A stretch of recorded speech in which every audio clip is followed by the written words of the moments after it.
Never make a decision when you're angry or drunk or on a dare. I broke all 3 rules. I married a man I barely knew, a stranger I met in a dive bar, just to spite my ex. And that impulsive, reckless night, it tied me to him. The man who turned out to be not just a billionaire, but the most ruthless CEO in the country. And he would never, ever let me go. Let's rewind 6 months. My life was normal, or as normal as it gets for a 20-something art history grad student, drowning in student loan debt and nursing a freshly broken heart. Liam, my boyfriend of 4 years, had just dumped me for my roommate, Sarah. Classy, I know. It felt like my entire world, my future, my carefully constructed plan had imploded. My best friend Chloe, bless her fiery soul, decided a revenge plan was in order, not against Liam or Sarah, but against my own crippling self-pity. We were at the Rusty Mug, a place I usually avoided, celebrating, mourning, my newfound single status. That's when it happened. A stupid dare, fueled by cheap tequila, and a desperate need to feel something. Go marry the next semi-decent-looking stranger you see, Chloe slurred, gesturing wildly at the brooding man in the corner. He had dark eyes, a sharp jawline, and looked like he'd just walked off a movie set. Or perhaps a costly funeral. His name was Julian Thorne. He didn't say much. I was just watching with an unsettling intensity, and when I, half-jokingly, offered him $20 to play along, he just gave me a chillingly amused smile. Next thing I knew, we were in a cheesy Vegas chapel, saying I do to a justice of the peace who looked like Elvis. I thought it was a joke, a spontaneous, drunken, cathartic release. I thought I'd never see him again. Boy, was I wrong. The morning after was a blur of headaches and regret. I woke up in my own bed. Julian Thorne, just a hazy, ridiculously handsome memory. I dismissed it as a what happens in Vegas story. My real problems, student debt, dwindling savings, and an eviction notice that had just arrived, were far more pressing. 2 weeks later, the day before my lease was up, a sleek black town car pulled up to my rundown apartment building. 2 men in expensive suits, looking like they'd stepped out of a movie, delivered a thick, embossed envelope. It wasn't a joke. It wasn't a prank. Inside was a legal document, heavy with corporate seals and official jargon.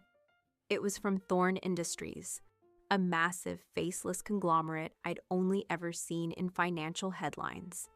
And it stated in no uncertain terms that I, Evelyn Reed, was legally married to Julian Thorne, CEO of Thorne Industries, and due to a rather ironclad prenuptial agreement, signed by my drunken hand, no doubt, I was now bound to him for 6 months.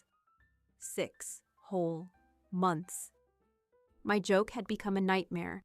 My drunken dare had somehow landed me in the legal clutches of a man who owned half the city.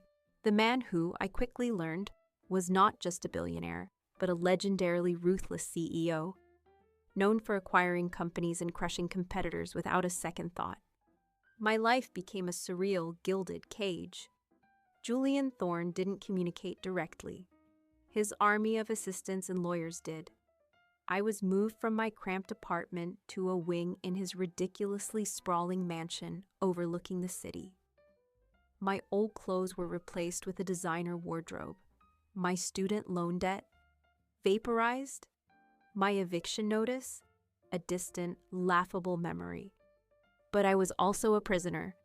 I had no access to my own funds, no car, and my movements were advised by his security team.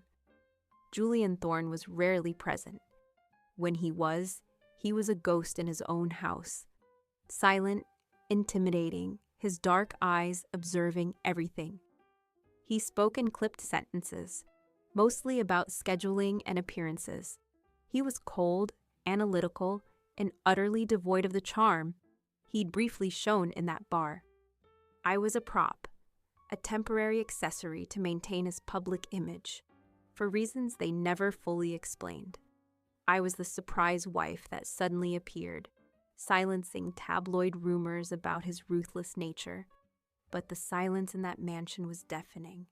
I was surrounded by luxury, yet felt utterly alone, trapped by a dare and a man who treated me like a line item on a spreadsheet. As the weeks turned into months, cracks began to show in Julian's impenetrable facade. I started noticing small things. The way he meticulously organized his grandfather's old books. The flicker of concern in his eyes when he thought I wasn't looking, after I'd accidentally cut my hand. The quiet, almost tender way he spoke to his elderly housekeeper, Mrs. Gable. But then there were the stark reminders of his ruthlessness. I once overheard a phone call where he calmly dismantled a competitor, talking about hostile takeovers and eliminating threats with chilling detachment. It was like living with two different men, the fleeting glimpse of someone lonely and guarded, and the cold, calculating CEO who struck fear into the hearts of his enemies. One evening, I found him staring out at the city skyline, a rare moment of stillness. I asked him, "Why me, Julian? Why this ridiculous charade?" He turned, his eyes piercing. "Because you're uncomplicated, Evelyn. You asked for nothing, and because I always win." His words were a punch to the gut, but there was something in his gaze, a hint of something deeper that contradicted his harsh words. Or maybe I was just desperate to believe there was. My 6 months were almost up. The end of my gilded imprisonment was in sight. But just as I started to plan my escape, the outside world started to bleed into my cage. Negative press began to surface about Thorne Industries, rumors of unethical dealings, and a massive financial scandal. Julian, normally unshakable, grew even more withdrawn and intense. My 6 months were almost up. The end of my gilded imprisonment was in sight. But just as I started to plan my escape, the outside world started to bleed into my cage. Negative press began to surface about Thorne Industries, rumors of unethical dealings, and a massive financial scandal. Julian, normally unshakable, grew even more withdrawn and intense. Then I received an anonymous note, a chilling warning that mentioned the wife and making him pay. It wasn't about me specifically, but about him. Someone was targeting Julian through me. My heart pounded. This wasn't just a dare anymore. This was dangerous. My silly joke had entangled me in something far more sinister than a contract marriage. I confronted Julian finally. "Someone is threatening you through me. What is going on?" He finally dropped the ice-cold facade. His eyes were dark with a mixture of anger and fear. He confessed that his company was indeed under attack from a powerful rival, someone who wanted to dismantle his empire. My sudden marriage had been a rushed, desperate attempt to create an image of stability, to protect something he valued, or perhaps protect me from becoming collateral damage. Everything changed. The man who had been a cold, ruthless CEO suddenly revealed a layer of raw vulnerability. He wasn't just protecting his company, he was protecting me. My presence, though accidental, had become his shield. And the more he opened up, the more I saw not just the powerful executive, but the lonely man who had been carrying the weight of an empire alone. The 6 months were officially over. I was free. I could walk away, back to my old, simpler life, but I couldn't. Not when he was vulnerable, not when a real threat loomed. The dare had started as a joke, but somewhere along the way, amidst the cold luxury and the dangerous secrets, a fragile, unexpected connection had formed. "I'm not leaving," I told him, the words surprising even myself. "Not until this is over." He looked at me, really saw me for the first time, and in his eyes I saw not the ruthless CEO, but a man who was finally letting down his guard. "You can't," he whispered, pulling me into an embrace that was both desperate and tender. because I never intended to let you go. The dare had ended, but our story, in all its complicated, dangerous, and utterly real chaos, was just beginning. I told him I wasn't leaving. The reckless dare had become a desperate alliance, but the moment Julian Thorne let his guard down and confessed he never intended to let me go, the real battle began. Because out there, lurking in the shadows of the corporate world, was a rival, someone determined to take everything Julian owned.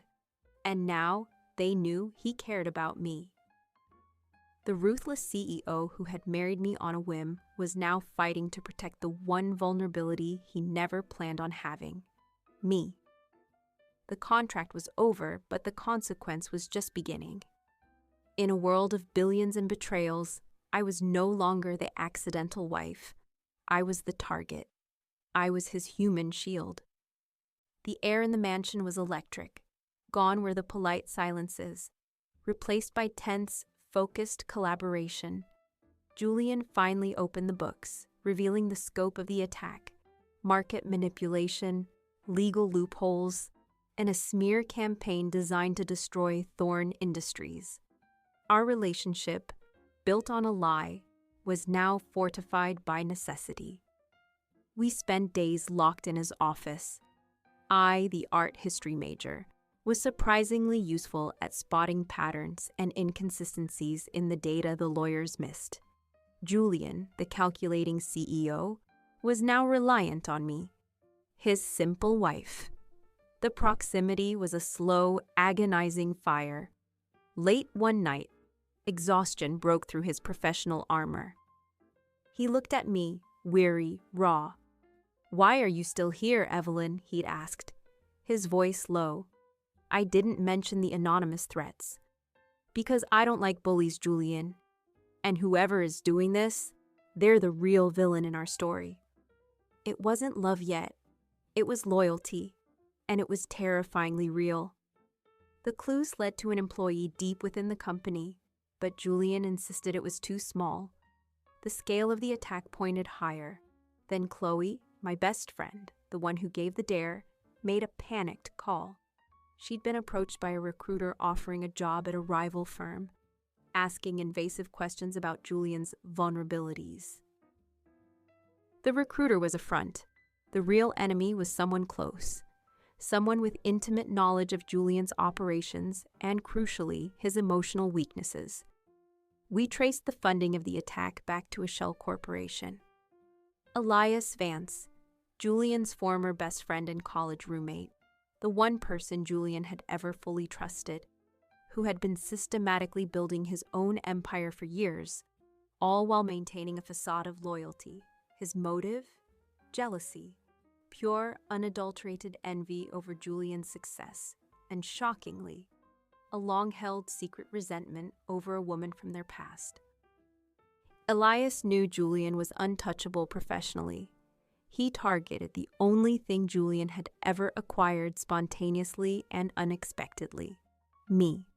He knew if he could shatter Julian's personal world, the corporate one would follow.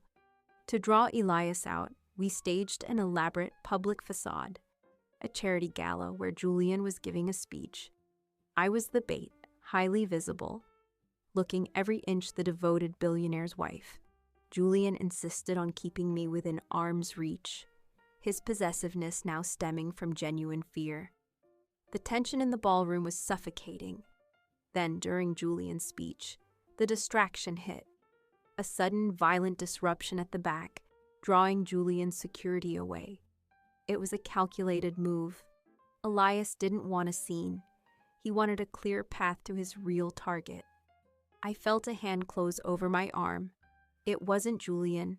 It was Elias Vance, his eyes cold, devoid of the friendly charm I'd occasionally seen. "Hello, Evelyn." The wife was the perfect vulnerability.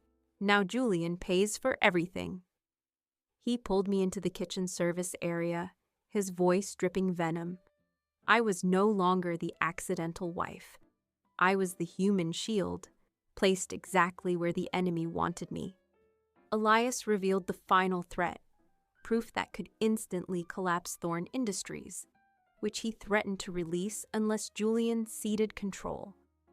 But he didn't count on one thing. I wasn't the terrified girl from the dive bar anymore. I was Julian Thorne's wife, and I was loyal. I fought back, leveraging the distraction to buy Julian time. That's when Julian burst into the room. He wasn't the composed CEO anymore. He was raw instinct, pure, unadulterated rage. He saw Elias holding me, and every ounce of corporate calculation vanished. He didn't offer a deal. He didn't threaten litigation. He lunged. The fight was brutal, a desperate brawl between two men driven by empire and ego. But it was my presence, the sight of Elias threatening me, that gave Julian the edge. He fought with a fierce, protective intensity, driven by a fear I finally understood. The fear of losing the one thing he hadn't bought, signed, or seized. The police and security swept in. Elias was arrested, his scheme unraveling faster than he could fight it. Julian didn't look at the police or the lawyers.